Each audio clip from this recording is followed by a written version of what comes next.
Hello everyone, welcome back to another Modern Problems YouTube channel video. Today we're doing a tier list of financial newsletters that I read. Well, not specifically finance, but newsletters I read as a finance professional. I've had experience in investment banking, for working for a private equity firm, working in corporate credit. So I've kind of been around a few different spaces, and these are the 13 newsletters that I find myself reading on a daily or if they come out weekly basis, just because I feel like these are the best ways to stay in touch with of what's going on in the markets so that I can be informed as a professional, be informed as someone interested in the space, and also just kind of be entertained every morning and have a reason to want to get up and drink my coffee. So, with that said, we'll kind of start with this list. A lot of great ones. So, I want to start with kind of a banger. One of the ones I read every day, and that's going to be the Financial Times. It's like the Daily FT, I think. This one is going to be really, really solid for anyone interested in international news. So, as an American, I feel like I'm quite American centric in the news that I consume. And what's great about Financial Times is obviously it's finance focused, but it also has a lot of kind of like a worldly perspective. So, this is one that I like to read the American news first. And then when I feel like I've kind of gotten a grasp on what's going on, I like to jump into this one. Has like a great update, it has a great featured article, it has five main stories. Everything has links to full-on news articles on FT. It has a great daily graph, so it has a lot of great information, and it doesn't seem to kind of go on forever. So it's one that I always make sure it's like one of the, if I had to pick three, this would be one of the three that I would have to read every single day. Next, I'm going to jump into PitchBook. So this one obviously very private markets focused, the PitchBook daily newsletter. This one is really great. It has a lot of information, but if you're not actively tapped into PitchBook, like you don't have like an account and you can easily access that, then it's kind of annoying and very surface level because the articles in it are very, very short and they link you to like a full-on PitchBook report, which you have to have an account for. That can be kind of frustrating, and the articles, I feel like you really have to go through PitchBook to read them, which takes a lot of time because PitchBook takes forever to load. So it's not really my favorite in that regard. What it does do is one, very graph focused, a lot of data, and two, it has a really solid private equity and venture capital kind of deal rundown at the bottom. So that's really helpful. And then it has like the daily featured chart, which I think is pretty interesting. Typically talks about like distributions of different or like performance multiples of different private equity funds. So that's one that I think is really, really solid. But because you have to get onto PitchBook and it's kind of annoying, I'm gonna put it on A tier. Um, Next, we'll go to a very mainstream one. So, Morning Brew is a really great newsletter for people that are kind of just figuring out what's going on in the world. It's written in a very entertaining way, kind of a lot of jokes and stuff. Talks about kind of like headline stories. So, what everyone else is talking about, because obviously it's more mainstream. I enjoy reading the Morning Brew, but I would say it's not one that is necessary to my morning routine. I don't think it really makes a big difference to kind of like my understanding of what's going on. It's entertaining, but because it just doesn't have that like finance, obviously it's not gonna be finance focused, but because it doesn't have that like really narrowed down business focus, I would consider it to be more like surface level, and thus I just think I could get the news kind of elsewhere. Um, let's see. Now I'll move into an easy one. This is the Financial Times, like my FT. It's maybe shouldn't even be on this list. It's not really a newsletter, but it is a daily inbox that gets sent. You basically fill out your criteria of what you're interested in, and then FT just sends you like a list of articles so that it kind of fit into these categories. So it's really just checking the boxes. Something that I tend to just skip over. If I do look at it, it does have good articles. I think FT is one of the best news sources out there, but it's not something I find myself doing every day unless I have tons of free time. So that'll put it at C tier. Next, I'm going to go to Investopedia.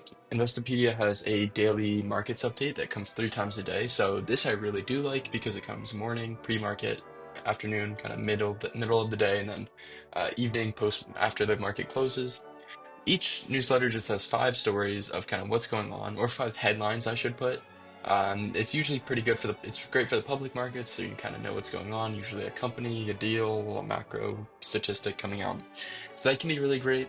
The only downside is that it forces you to click on each headline to then go to the Investopedia website to really actually read what's going on. It just has headlines. So for that, I don't love it. I wish they could just put that in there. It would be really easy, and I think everyone would be happy. Okay, we'll go back to the mainstream ones. So this is the New York Times, The Morning. This one, I'm sure millions of people get it. It's not really business focused, so my criticism isn't going to be that fair. It's really just like a broader news, what's going on. It has kind of that New York Times, pretty left-leaning, like vocabulary, not vocabulary, but left-leaning style that I don't love. It has, but it does kind of have a nice like culture section, entertainment, and we'll have like a recipe. So something that's kind of fun to skim, but not really something I'll read unless I'm trying to get tapped into politics. So I'll probably put it in the C tier. I don't really love it for business finance. You don't really, I wouldn't recommend really subscribing unless you want to kind of figure out what's going on with like society. Okay. Go to Capital Bull. So this is a PitchBook one as well. It is a LP focused newsletter. So what that means is it's for like investors and private markets funds. It can be pretty useful if you want to know what's going on in for LPs. Like, they're requesting more disclosure for private equity funds, like kind of seeing what's going on there, seeing what other investors are doing, what other institutional investors like, CalSTRS or different like endowment funds, what they're doing. It's pretty good for that, and I think it's very niche, but it's very useful for that. I think it comes once a week, so not super frequent. So it's not something that like annoys you with like so much stuff, but it is kind of good to have an understanding of what's going on. It's just a little niche for me, but still pretty useful. Floated kind of A to B. I'll put it in B unless you work for like investor relations team, then it might be like A to S. Okay. We'll go back to the public markets. So this one is Wall Street Breakfast by Seeking Alpha. It's really, really solid for like talking about one big public market story with some Seeking Alpha commentary. Then it has like a list of a bunch of headlines, which are really great. And then it has a kind of update of like performance across like the global indexes. So really kind of succinct, something that doesn't take a while to read, has one really great story. Then the headlines are really great, but you have to click on them and then go to the Seeking Alpha website. And I'm not a Seeking Alpha subscriber, so I can never read them, which annoys me. I always want to because they look very interesting, so I can't comment on the quality of the stories behind them. But I can say that their one featured story is always really good, and the headlines seem interesting and relevant. So I'm gonna put Seeking Alpha for A. It's something that really helps me keep tabs on the public markets, which is something, I typically have struggled to do. Okay, we'll go to one that's going to end up at the bottom of the list. So, Private Debt Investor has a Friday newsletter that I found on LinkedIn. It kind of sucks, to be honest, because it just it's very short. It has like the first three sentences of one article, and then you have to go to Private Debt Investor to finish the article. And I'm not subscribed to Private Debt Investor, and the articles just don't appear to be like incredibly well written. So I just never have taken the initiative to subscribe. I kind of don't know why I get this one. Like typically the headlines are interesting and the topic is interesting, but I just haven't been convinced by this newsletter to subscribe to it, or like actually pay for a subscription. And I typically end up skipping this one, just reading the headline and moving on. Moving back to the mainstream, there's Daily Upside. So Daily Upside is like a morning brew copycat, except I think it's a little bit more business focused. It's the same kind of entertaining, kind of joking style. We'll talk about like kind of funnier stories, which is great. But I think it's a little more business focused, and I think it's a little bit more tailored to what I like. I think it's very well written. So for that, I read it every single day. I think it's one of the more fun newsletters I read. So I'll put that one in S tier. Hey, going back to the niche ones. So this is Term Sheet. It's by Ali Garfinkel of Fortune. This one is like venture specific. So when I try to keep keep tabs on like the venture capital markets. I always try to read term sheet. It's typically more of like a narrative for like the main story, which take it or leave it. I think if it was like more objective, maybe it'd be S tier. But the narratives tend to be pretty good, so definitely higher up on the A tier. I might move it up like here. Might rearrange like this. It's definitely higher up on the A tier. And one of the reasons, besides obviously like a pretty solid narrative about the venture markets, is that the bottom has a really, really great deal section for smaller deals, larger deals, and it's broken out into private equity, venture capital, and then fundraising, fund to funds, and promotions. So you get to see who's getting promoted at like some of the firms that you either know people at or you want to work at. So I think that's really helpful. And the deal section I think is one of the best, only to be surpassed by one of the remaining two. So I think it's something that's worth reading every day, especially if you're interested in kind of early stage stuff and just kind of staying up to date with like the venture market. So really, really like term sheet. Okay, we're gonna go another S tier here. So this is gonna be exec sum. Exec sum, I'm gonna move that up. Exec sum is my favorite newsletter on this list because it combines like a little bit of everything and does it very well. So the biggest thing about exec sum is that there's no bullshit. There's like not really a ton of like text balls. It's just straight information. So it has like a quick blurb at the top about, headline stories. They don't have like a markets update, just like statistics of what's going on. Kind of picking out like a few big movers of the day. Then moving down, it has a headline section, and this is just like 15 to 20 stories that are linked to like my favorite sources. So like Bloomberg, Wall Street Journal, Reuters, um, what else? Financial Times, like all these articles linked here, and they're very pertinent to what's going on in the markets, whether it's macro, whether it's private equity, whether it's public markets, like new debt issuance, everything. It has like 15 to 20 great articles a day. I typically read like 10 to 15 of them. At least I'll just queue them up as I kind of go down. Um, it For that reason it's really great. And then I think the biggest thing that puts it like top of the top S tier is then it has a deal section and has the best deal section. It's private equity, it has venture capital, it has debt, it has restructuring distress, it has IPOs, it has fundraisings, it has all these different sections of what's going on in the markets.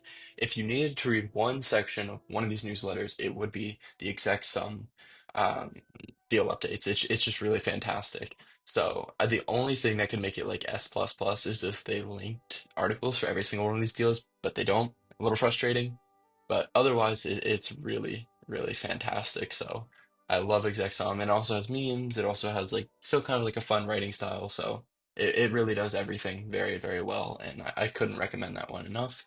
Subscribe to the link, the subscription I have in the comments in the description, and that will help me get a Freak in the Sheets mug because I broke the one I have currently. Okay, it's been kind of a marathon here. I'll try to keep this one quick, but this one is Matt Levin's money stuff. This one kind of sits at the S to A tier. I'm gonna put it at the bottom of S. I think this one I think Matt Levin, so he's a former Goldman Sachs banker, worked in structured finance, has I think he has a pretty strong legal background.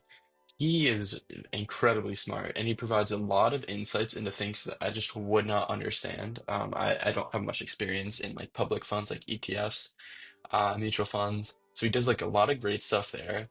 He really breaks down a lot of the crypto stuff. He talks a lot about different like arbitrage strategies, like what's going on. If you want to learn about like MicroStrategy and Bitcoin, he's really great there, explains it super fantastically. He has a so this comes 4 days a week, and then on Fridays he has a podcast which kind of talks about like stuff from the week. I think that's really great. Talks about SEC cases, so like that. I think a lot of like the white collar crime going on in finance. I think that's fantastic. I think if you work in compliance, I think this is really great. He writes it entertaining. The only thing is it can be kind of like a wall of text, so it can be kind of a lot to read. It comes in the late afternoon, so depending on my mood, it's either a pick me up because I get to read this, or it's kind of like a drag because like, all right, I have to read like, it takes like 20 minutes at least to kind of read it top to bottom and kind of fully digest it. So that is good in a sense, but it also can be kind of a con depending on your attention span.